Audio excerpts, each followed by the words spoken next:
How did being born out of wedlock in Edwardian Scotland affect the life of Jim Taylor? We find out in this episode of Ordinary Interesting People.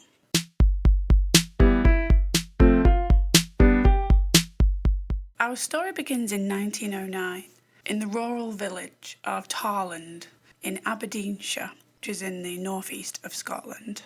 Tarland was a fairly small village with about 700 people living there, and the majority of those people worked in farming or crofting. The Presbyterian Church played a big part in the community, and the temperance movement was also fairly strong in the area. There was a temperance cafe in the village. If you were a young person growing up in Tarland, your opportunities for leisure were fairly limited. There were dances, there was a church choir, but most of the fairs and events revolved around agriculture. Tarland had a reading and recreation club, and one of the talks that they put on there was called Manure and Manuring.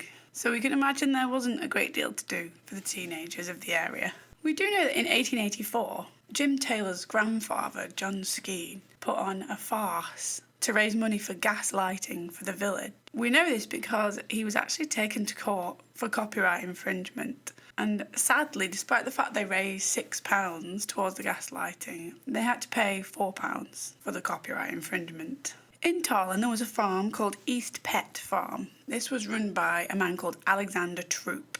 He was an active member of the farming community, and he was a member of the Cromer Agricultural Association. He won lots of awards for his livestock. Working at Alexander's farm was his niece, Catherine Taylor. It looks like she started working there at about 14 as a domestic servant, and by the age of 24, she was the housekeeper at the farm. Her father was also a local man, Charles Taylor. He was a master mason who worked on lots of the big projects in the area. Another person working and living at East Pett was James Skeen. He worked as a foreman there. He also worked for a while at West Pett, which was the next door neighbour to East Pett, and was run by another one of Catherine's uncles, Charles Troop. James Skeen also came from a farming family. His father, John, was a farmer in nearby Coole. James was very well known to the Troop family. He even acted as witness to the will of Catherine's grandmother. So Catherine and James had been working closely together, and they began a relationship. And from that relationship, in November 1909, Catherine became pregnant. The rates of illegitimate children, or children born out of wedlock, were higher in the northeast of Scotland than in other areas, especially in rural areas. It was fairly common for families to support unmarried mothers and their children and to help raise the children. Legally, unmarried mothers were not eligible for poor relief, so Catherine had no other option really than to move in with her family, about 30 miles away at 12 Clifton Road in Aberdeen. On the 17th of August 1910, Catherine gave birth to a boy at the maternity hospital and named him James Alexander Skeen Taylor. Sadly for little James, known as Jim, he wasn't welcomed into the world of joy by his family. His father, James Skeen, completely denied having had a relationship with Catherine, and Catherine was forced to take him to court in order to get financial support for her son. The court case would have been really difficult for Catherine. James fought really hard not to have to provide for his son, and he claimed that Catherine had relationships with multiple farm workers: Harry Williams, William Lees, John Ross, George McCallan. Even in the northeast, where religion was less oppressive than in the west of Scotland, the court case would have brought shame on the family. Catherine was forced to describe her relationship with James in great detail to the court, which would have been made up predominantly of men. We also know that her father didn't pay the costs of the court hearing. She was forced to declare poverty, which meant having the word poor prefacing her name on all the documents. Catherine fought tooth and nail during the court case, and she won. The court agreed that James was the father and should pay for the upkeep of Jim. He was made to pay £2 for the costs incurred during the pregnancy and the birth, and then £6 for Jim's first year and £5 a year for the next 13 years. Jim was expected to start work around the age of 14. Sadly, this is the last record we have of Catherine. We don't know whether she chose to go and start a new life, or whether her family were perhaps ashamed of the whole situation. But it did leave Jim without any parents. And we know that a few months after the court case, he was living with his grandparents, Charles and Mary Taylor, along with 3 of their daughters, who were his aunts. We can't know how Charles and Mary talked about Catherine to Jim, but we do know he was deeply ashamed of his start in life, to the extent that he even tore up his birth certificate. Perhaps these things just weren't spoken about at all, and he never knew how hard his mother fought for him to be provided for. Sadly for Jim, his grandfather Charles became unwell with tuberculosis, and on the 17th of March 1918 he died. But the tragedy wasn't over for Jim, because less than a year later his grandmother Mary passed away from cancer. Jim was now basically orphaned at the age of 8. His biological father, James Skene, had already remarried and was starting a family. He did continue to pay the child support for Jim, but he didn't play an active part in his life. So 8-year-old Jim went to live with the Smith family at 59 Hutchins Street. We know from the 1921 census that the head of the family was Margaret Smith, who was an office cleaner. She had 4 children of her own, aged between 7 and 20. It was quite common for orphaned children to be boarded out with families, sometimes relatives, sometimes strangers. But unlike with modern foster families, it seems Jim didn't stay in contact with any of the Smith family. And at the age of 14, he was considered old enough to fend for himself, and he went to live at 12 Mount Street, which was funded by his father, James. Perhaps because of his difficult start, Jim was a really hard worker. He immediately went out to look for work in local farms in the area around Aberdeen. And by the time he was 21, he had worked up to be the head horseman at a farm, something that he was really proud of. He would have lived on the farm. The board and lodgings would have been part of his pay. And he ended up working at a village called Disblair in Newmarket, where he was a milk and egg deliverer. There was a shop there known as The Shop, which was previously run by a man called Joseph Johnston. And it looks like in 1937, Johnston must have owed some money because he was forced to sell everything. And Jim actually took over that shop. But just as he was getting comfortable in his new role, World War II arrived in 1939. Jim made the decision to join up rather than be conscripted, because he thought he'd have more choice over what he would be able to do. We know from his war records he was a very small man. At the age of 30, he was only 5'5" and 158 pounds. But despite this, he scored grade 1 in the medical certificate, and he was able to join the Royal Engineers as a driver. He was first posted to Stranraer, moving building material to build a railway line. Whilst he was in Stranraer, he met a lady called May Porter. She worked as a clerk for a bus company and was the daughter of a bus driver, and the two became a couple. But the couple were parted when in 1943 Jim was shipped out to North Africa to follow the 8th Army. Jim worked as a chauffeur to some of the high-ranking officers. The cars that he was driving were requisitioned. They would have been of all different types, and Jim said it was very interesting having to work out how to make them work and how to fix them when they broke down.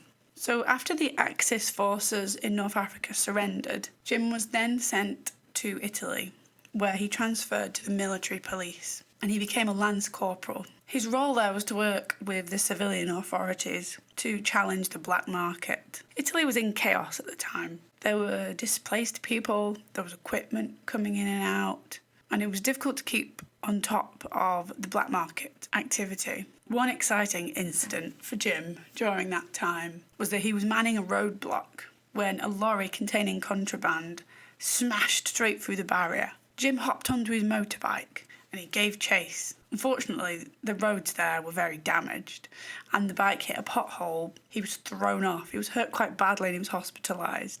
But he made it through the war and he earned 4 medals, including the Africa Star and the Italy Star. And the first person he went to see on his return to Stranraer was, of course, May Porter, his partner. The couple decided to get married, and on the 2nd of January 1946, at the George Hotel, they became man and wife. Sadly, May's parents had passed away as well at this point, but May's youngest sister, Isabel, was present. Jim was offered a training course in market gardening at Kinmount House in Annan. Every weekend he would cycle to Dumfries to get the bus to Stranraer so that he could see May. And as soon as his course was completed, he started the search for a farm.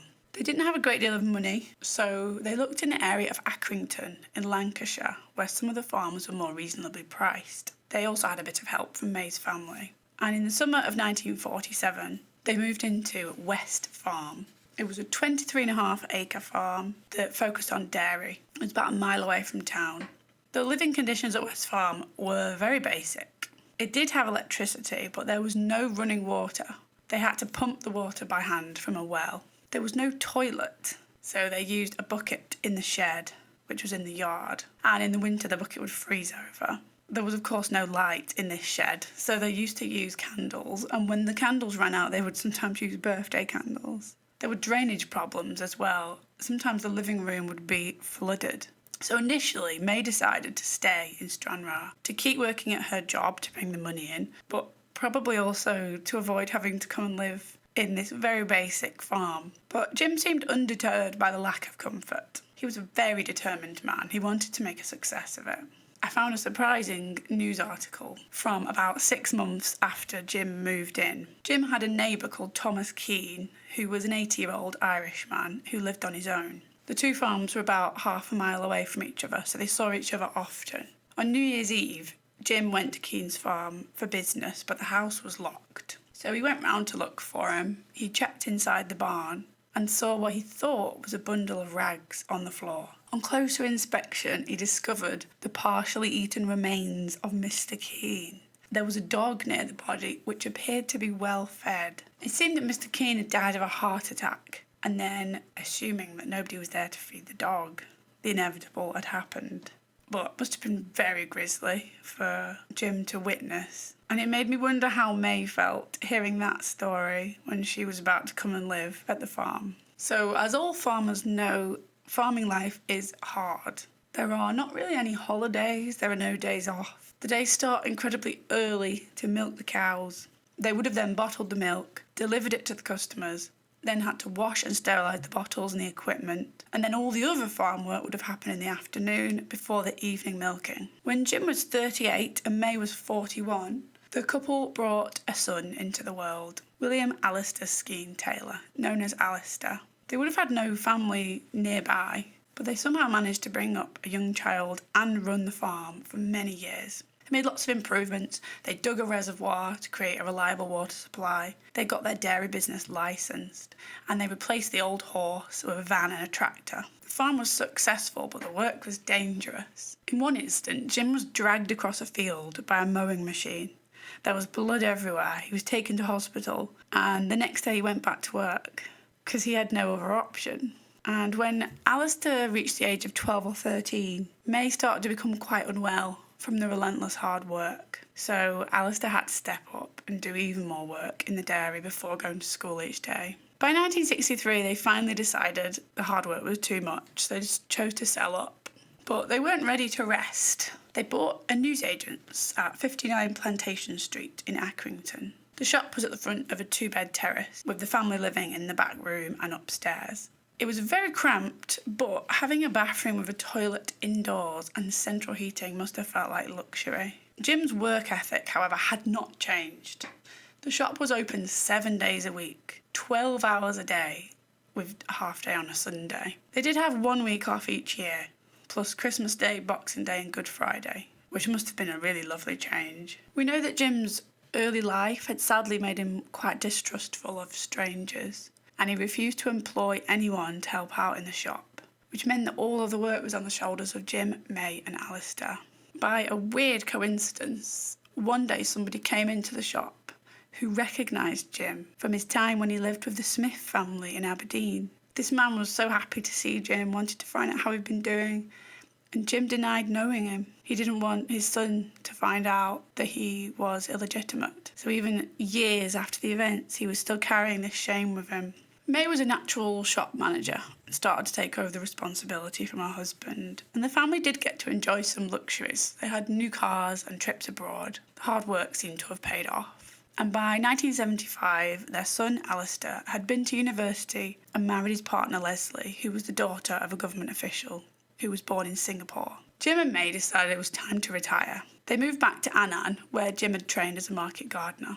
Annan was a fairly sleepy village with not a huge amount going on, and Jim possibly hadn't considered how it was going to feel to finally rest and relax after a lifetime of incredibly hard, intense work. Jim found the change really difficult. He didn't want to work anymore. He didn't want to find a part-time job, but there wasn't much to do, and sadly he didn't really enjoy his retirement. The positive was that they did get to visit their son's family, and Jim got to experience the joy of becoming a grandfather in 1981. Sadly, just a month before his second grandchild entered the world, Jim had a stroke and died in February 1985.